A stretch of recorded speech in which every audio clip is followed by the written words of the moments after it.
Olá, você que me assiste, tudo bem? Seja bem-vinda, seja bem-vindo a mais uma aula. Meu nome é William e você está no canal Escola de Eruditos.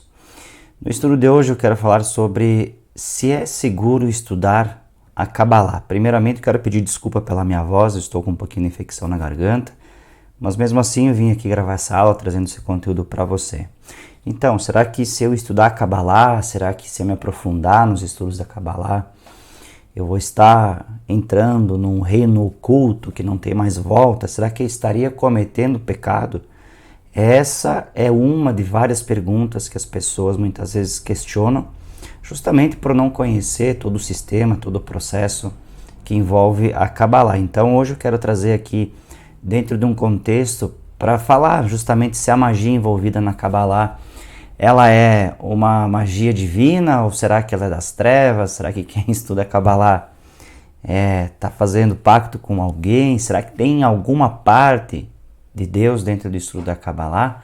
É isso que nós vamos ver até o final desse vídeo, portanto, peço desde já, deixa seu like para fortalecer o canal, se inscreva se não for inscrita, se não for inscrito para não perder os próximos estudos. E ao término desse vídeo, se você gostou do conteúdo, compartilha com outras pessoas, tá bom? Bom, pessoal, dentro da questão do conceito da magia cerimonial angelical, que é a questão dos anjos cabalísticos, que consiste na aplicação de poderes ocultos, né, para obter resultados espirituais, evolução espiritual, expansão da consciência, ela propicia boa parte do treinamento e do desenvolvimento espiritual de cada pessoa. Então, o indivíduo que renuncia ou que não se aprofunda nos contextos da ciência, da magia, né, na parte cerimonial, obviamente vai trabalhar com grande desvantagem daquele que assim o faz. Por quê? Porque o desenvolvimento que se obtém apenas por meio da meditação, da leitura dos escritos sagrados, de preces, enfim, acaba, né, desenvolvendo um caminho onde o processo é muito mais lento e que às vezes, por não exibir certos resultados, acaba fazendo com que a pessoa desista de alcançar os seus objetivos que tanto lhe fez buscar com amor e alegria no início da sua jornada. Então essa é uma das frustrações que as pessoas têm muitas vezes por se ater mais na parte teórica e negligenciar a parte prática. Então, como você está vendo aqui no lado, isso aqui é um pantáculo que faz parte, né, no altar da magia cerimonial e que eu vou falar sobre ele em outros estudos, vou mostrar a prática aqui da magia cerimonial angelical para que você consiga desenvolver sua espiritualidade também, tá certo?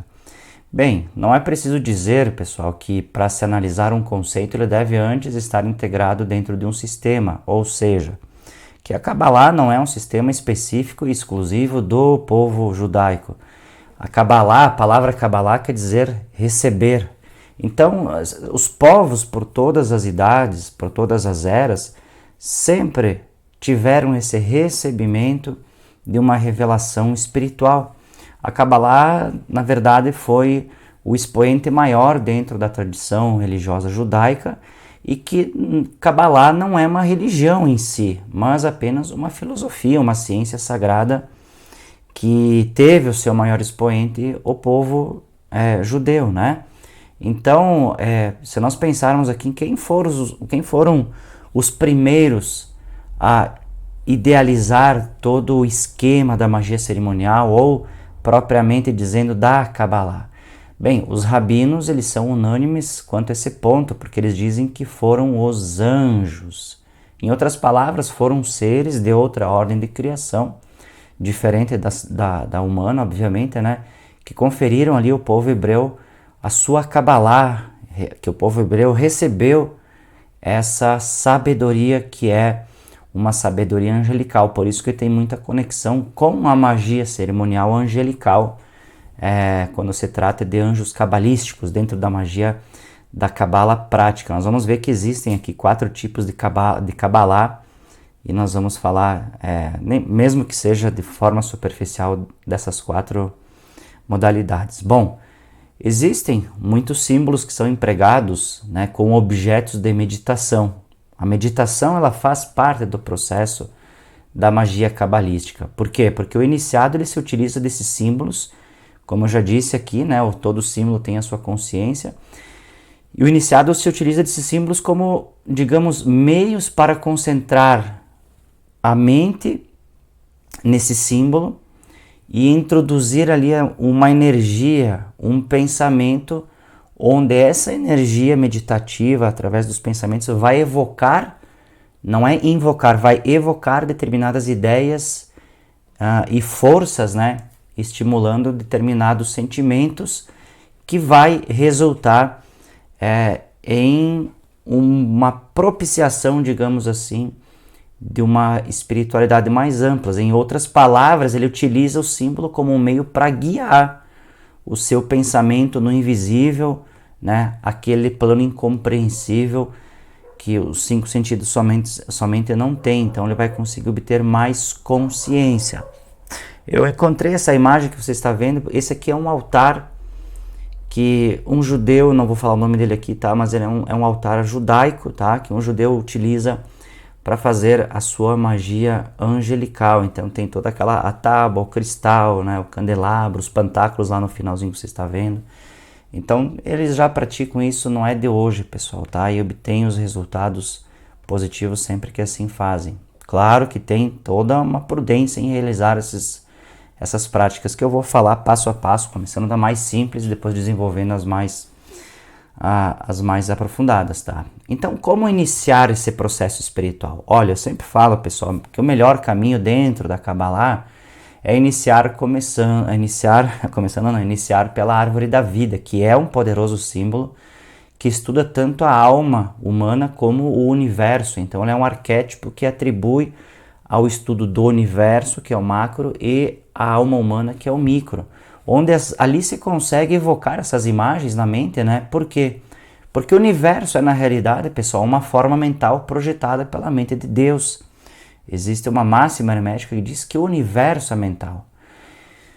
Em outras palavras, se o universo é produto da atividade da mente, do divino absoluto, a árvore da vida é a representação simbólica, digamos, do material da consciência divina e dos processos pelos quais o universo veio à existência. Então aqui sempre nas minhas explicações eu procuro atribuir a parte mais lúdica, da parte imagética com a árvore da vida para ter esse entendimento. Então cada símbolo da árvore, pessoal, ela representa o quê? Uma força ou um fator cósmico. Porque quando a mente se concentra no símbolo, ela se põe em contato com essa força. Então nós temos assim na árvore uma escrita, vamos dizer, da alma do homem e também do corpo do universo, da criação do universo, tá bom? Como eu falei, existem 4 tipos, tá? De categorias da Kabbalah, que são classificadas primeiro como a Kabbalah prática, que trata da magia talismânica e cerimonial, que é na imagem anterior que você viu lá todo aquele aparato, onde se tem um altar para trabalhar a prática da Kabbalah. Existe a Kabbalah dogmática, que consiste apenas na literatura cabalística. Existe a Kabbalah literal, que trata do uso das letras e dos números. E a Kabbalah não escrita, que consiste no conhecimento, vamos dizer assim, correto da maneira pela qual os sistemas simbólicos estão dispostos na árvore da vida. Então veja que a Kabbalah não se resume só à árvore da vida, não. A Kabbalah, como eu disse, é uma ciência que abrange algumas práticas e muitas vezes só a meditação. Então ela é dividida nos seus aspectos, tá bom? Bom, os cabalistas também afirmam, ao dizerem que existem 4 mundos na representação da árvore da vida, que seria Atzilut, ou seja, o mundo arquetípico, ou o mundo das emanações, ou, como eu costumo dizer, o mundo espiritual, né, onde começou a serem produzidas as demais dimensões na manifestação. Briá, que é o mundo da criação, que é também chamado de o mundo dos tronos, que você já deve ter lido pela Bíblia, aí, que são os tronos, as potestades, enfim, né? E Yetzirah, que é o mundo da formação e dos anjos, onde tem todas as ações e os seres, as hierarquias angelicais. E Asiá, que é o mundo da ação, ou seja, o mundo da matéria. Aqui engloba, então, aonde nós estamos inseridos. Então você vê que existem essas 4 manifestações representadas na árvore da vida, tá? Então as 10 sefirotes que são aqueles 10 círculos aí distribuídos na árvore da vida, né? Cada um tem o seu próprio ponto de contato com cada um desses 4 mundos que eu acabei de falar. Então, no mundo espiritual, como você está vendo, as Sefirot se manifestam por meio dos nomes do Criador do nosso universo, ou seja, Yod, Re, Vav, Re, Yahvé, Jeová, né, mais aportuguesado, ou, como diz na Bíblia, o nome inefável, que forma e ordena todas as coisas nos diversos mundos que estão abaixo, ali sob as leis do Divino Absoluto, ou seja, o grande manifesto que é simbolizado pelos 3 véus negativos que está ali, da existência negativa, que eu já falei, que pendem atrás da Sefira Keter, ou seja, Yahvé é, digamos, a primeira manifestação da divindade. Então você vê lá que tem Ain Sof Aur, que é a energia, a vontade e a ação, né? Ou pai, mãe e filho, enfim, existem várias diferenciações para utilizar dentro desse termo. Já no mundo briático, que é o mundo mental, as emanações divinas, elas manifestam-se por meio dos 10 poderosos arcanjos, que nós vamos falar também dentro da magia angelical, cujos nomes exercem um importante papel na magia cerimonial, tá? Então nós vamos falar desses 10 arcanjos, vamos estudá-los para ter essa conexão. O mundo yetzirático, que é o mundo sentimental, as emanações divinas, elas manifestam-se por meios digamos assim, de diferentes seres, que são chamados também de hostes espirituais ou coros angélicos. Aqui entra também os daimons, entram os espíritos olímpicos, os espíritos planetários, enfim, que nós vamos falar todos esses nomes aqui no canal, tá bom? O mundo asiático, que seria o mundo sensorial, né, dos 5 sentidos ou da ação, digamos, não é estritamente falando o mundo da matéria, porque se nós encararmos do ponto de vista sefirótico, dentro das sefirás, ele engloba, mais fácil dizer, os planos astral e etéreo inferior, que juntos formam a base da matéria, essa tríade inferior que você está vendo. Então, essa tríade inferior, ela forma uma conexão com o nosso universo, que está lá em Malkut, a 10ª sefirá, e tem, então, essa ligação mais próxima com o plano astral, tá certo? Bem, olha só, pessoal, existe uma ligação porque no plano físico, aqui na matéria, as emanações divinas, elas manifestam-se também por meio do que nós poderíamos chamar de 7 chakras. Por quê, pessoal? Porque esses centros de manifestação, eles correspondem perfeitamente aos centros que existem no corpo humano, porque os chakras recebem o quê? A influência das energias da esfera do zodíaco, dos signos que eu já falei na aula anterior, recebem as energias dos 7 planetas, ou seja, Sol, Lua, Mercúrio, Marte, Vênus, Júpiter e Saturno, e também dos 4 elementos terra, fogo, água e ar. Por quê? Porque é onde forma-se então a nossa aura, o nosso campo magnético, que, digamos assim, absorve todas essas energias. Não é o nosso corpo que absorve as energias dos planetas, dos signos, dos espíritos planetários, dos anjos, não, é o nosso corpo energético, né? Ligação da energia, são produzidos através dos chakras que não existem, digamos assim, de forma física no nosso corpo, mas está presente no nosso corpo energético, que constitui esse campo magnético com o escudo natural protetor do nosso corpo, tá bom, pessoal? Então, olha só, eu quis trazer aqui essa introdução para que você entenda que a Kabbalah, né, ou Cabala, ela é um estudo, uma ciência sagrada que aprofunda a pessoa na espiritualidade com algumas vertentes que a religião comum não nos apresenta. Por exemplo, a prática da magia cerimonial de comunicação com os anjos, na metodologia cristã, não é utilizada como sendo uma magia cerimonial ou ritualística. Por quê? Porque apenas apresenta a teoria, ou seja, a prece, as orações aos anjos, né? Até existem os católicos que acendem a vela aos anjos, que estão mais próximos de praticar a magia cerimonial do que os evangélicos, né?